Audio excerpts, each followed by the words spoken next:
I was a victim of childhood sexual assault. So even the questions of, well, what were you wearing? Well, I was wearing pajamas. Like, I was a kid. I think a lot of people have had enough, and a lot of people are tired of feeling shamed about something that they shouldn't. It's not their fault. It never was. Whether you were drunk, whether you said yes at first, but then no to something else, like none of that matters. It's not your fault. And I think that's probably the bravest thing that can come out of this is people realizing it's not their fault and getting the help that they need. Because I know it took me a very, very long time to realize that, and I was a child. Often you're not the first one. And if you're the first one, there's going to be many more after, especially if it's not known. And I think this is a discussion that has like come up a lot on TikTok. Like there are so many people walking around who have assaulted other people that we just don't know about. And I think that's also the fault on the government.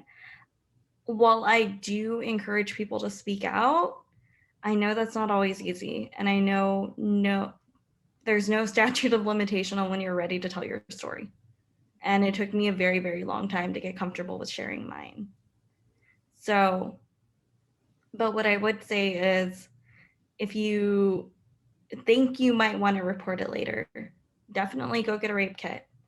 Call your local rape crisis center. They usually have advocates that will go out there with you and hold your hand because it's a very scary process. And I will say it's not a process that I went through because of how traumatic I thought it would be. I also like didn't know better because I was a kid.